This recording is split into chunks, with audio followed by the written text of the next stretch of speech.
नमस्कार दोस्तों, स्वागत है आप सभी का डेली करंट अफेयर्स में। इसमें पहला है वह गुच्छी मशरूम। यह जम्मू कश्मीर स्थित एक गैर सरकारी संगठन ने गुच्छी मशरूम के लिए जीआई टैग की मांग करते हुए आवेदन दाखिल किया है। ध्यात वह है कि जम्मू कश्मीर के डोडा जिले में उगने वाले गुच्छी मशरूम जो है दुनिया की सबसे महंगी मशरूमों में से एक है। गुच्छी मशरूम की एक वन उपज है। गुच्छी जो मशरूम है वह एक वन उपज है जिसे प्रायः स्थानीय लोगों और आदिवासियों द्वारा जंगल से एकत्र किया जाता है और अंतर्राष्ट्रीय बाजार में इसकी कीमत 20,000 रुपये प्रति किलो है। डोडा जिले के समशीतोष्ण वनों में पाए जाने वाली इस खाद्य कवक में कई औषधीय गुण मौजूद होते हैं, इसलिए अंतर्राष्ट्रीय बाजार में इसकी कीमत काफ़ी अधिक है। जम्मू कश्मीर में गुच्छी मशरूम का वार्षिक उत्पादन लगभग 45 टन के आसपास है। यद्यपि यह जंगली मशरूम मुख्य तौर पर डोडा जिले के जंगलों और चारागाहों में पाई जाती है, किंतु यह कुपवाड़ा जिला, पहलगाम जिला, शोपियां, किश्तवाड़ और पुंछ के ऊंचाई वाले कुछ क्षेत्रों में भी पाई जाती है। विदित हो कि मशरूम को प्रोटीन, कार्बोहाइड्रेट और विटामिन बी का एक समृद्ध स्रोत भी माना जाता है।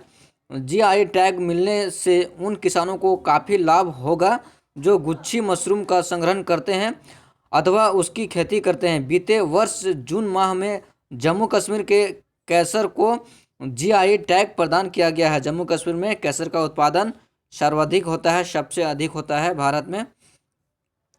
19 जनवरी 2021 को भारत सुविख्यात ऑन्कोलॉजिस्ट डॉक्टर वी शांता 93 वर्ष की आयु में निधन हो गया है और 11 मार्च 1927 को जन्मी डॉक्टर शांता का संबंध वैज्ञानिकों, चिकित्सकों के परिवार से था। उन्होंने वर्ष 1949 में मद्रास मेडिकल कॉलेज से एमबीबीएस की डिग्री हासिल की, जिसके बाद उन्होंने वर्ष एमडी ऑब्स्टेट्रिक्स एंड गायनोकोलॉजी की डिग्री प्राप्त की।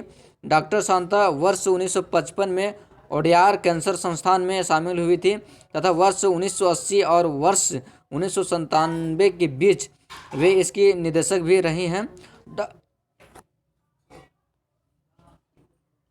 डॉक्टर वी शांता को मुख्य तौर पर कैंसर के क्षेत्र में किए गए उनके कार्य के लिए पहचाना जाता है। डॉक्टर शांता तमिलनाडु राज्य के योजना आयोग स्वास्थ्य के सदस्य थीं।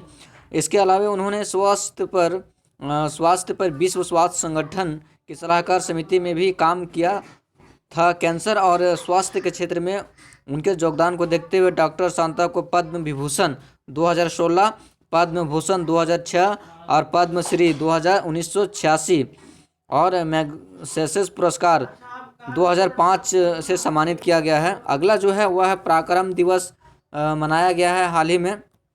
केंद्रीय संस्कृति मंत्रालय ने हाल ही में घोषणा किया है कि 2021 का जो वर्ष है 2021 से प्रतिवर्ष 23 जनवरी को सुभाष चंद्र बोस के जयंती को पराक्रम दिवस के रूप में मनाया जाएगा। इस संबंध में घोषणा करते हुए केंद्र संस्कृति मंत्रालय ने कहा कि केंद्र सरकार ने 23 जनवरी 2021 से शुरू होने वाली नेताजी के 125वें जयंती वर्ष को राष्ट्रीय और अंतर्राष्ट्रीय स्तर पर शानदार तरीके से मनाने का निर्णय लिया गया है और साथ ही इस दिवस को अंतर्राष्ट्रीय स्तर पर भी आयोजित किया जाएगा। सुभाष चंद्र बोस का जन्म 23 जनवरी 1897 को उड़ीसा के कटक शहर में हुआ था।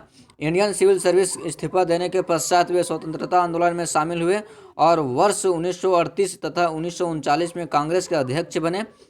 18 अगस्त 1945 को हुए विमान हादसे में रहस्यमयी स्थिति में सुभाष चंद्र बोस की मौत हो गई थी। यह घटना लोगों के लिए पहली बनी हुई है। अगला जो है वह है कोकबोरोक दिवस। कोकबोरोक दिवस जो है एक भाषा है।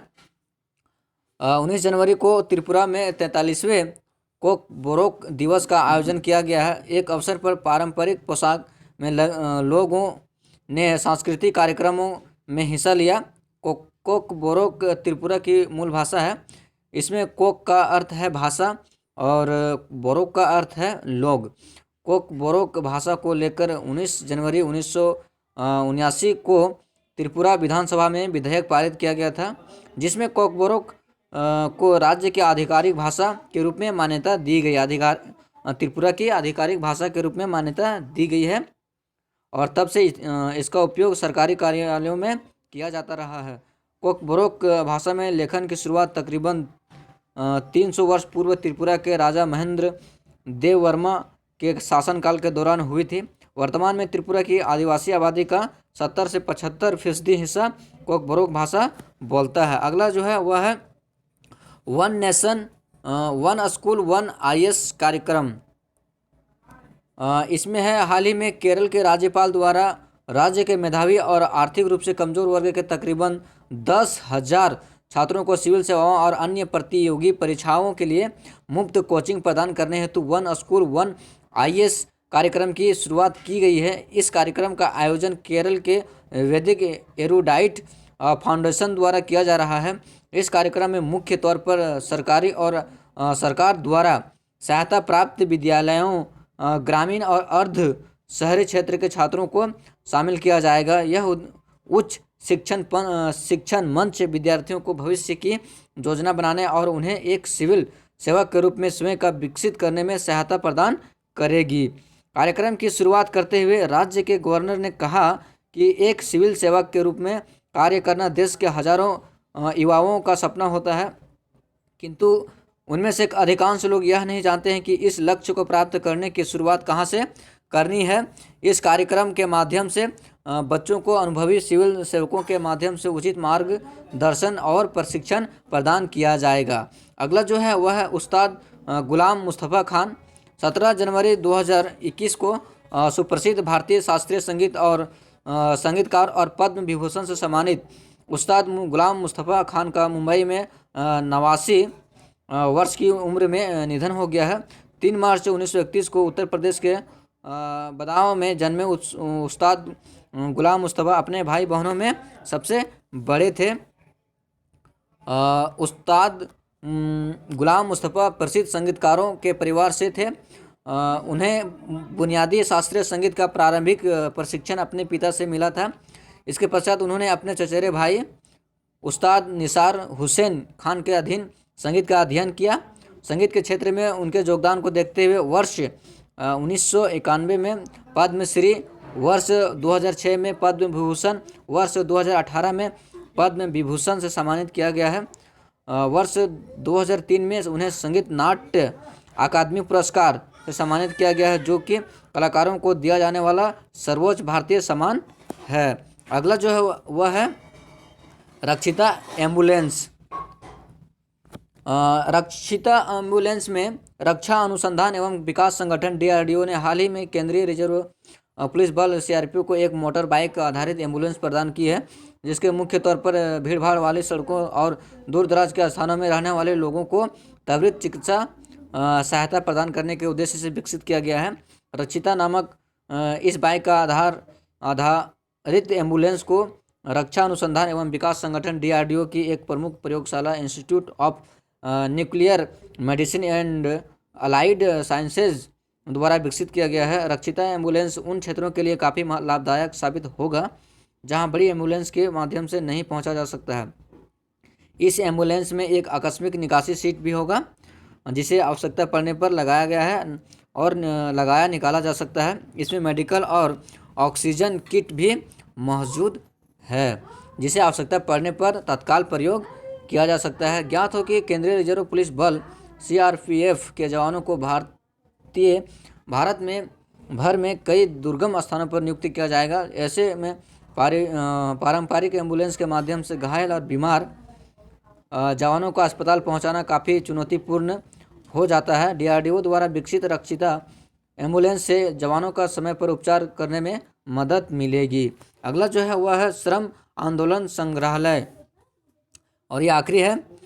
केरल में जल्द ही विश्व आंदोलन के इतिहास को दर्शाने वाला भारत का पहला श्रम आंदोलन संग्रहालय लॉन्च किया जाएगा।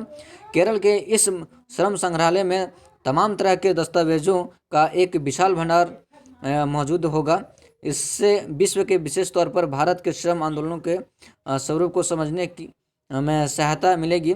इससे राज्य में देश विदेश से आने वाले पर्यटकों की संख्या में भी बढ़ोतरी होने की उम्मीद है। इस संग्रहालय में चित्रों, दस्तावेजों और अन्य प्रदर्शनों के माध्यम से विश्व श्रम आंदोलन के इतिहास और केरल के श्रम आंदोलन के इतिहास को प्रदर्शित किया जाएगा। तकरीबन 9.95 करोड़ रुपये की लागत से के साथ इस संग्रहालय का नवीकरण संबंधी 97% कार्य पूरा हो गया है। Thank you.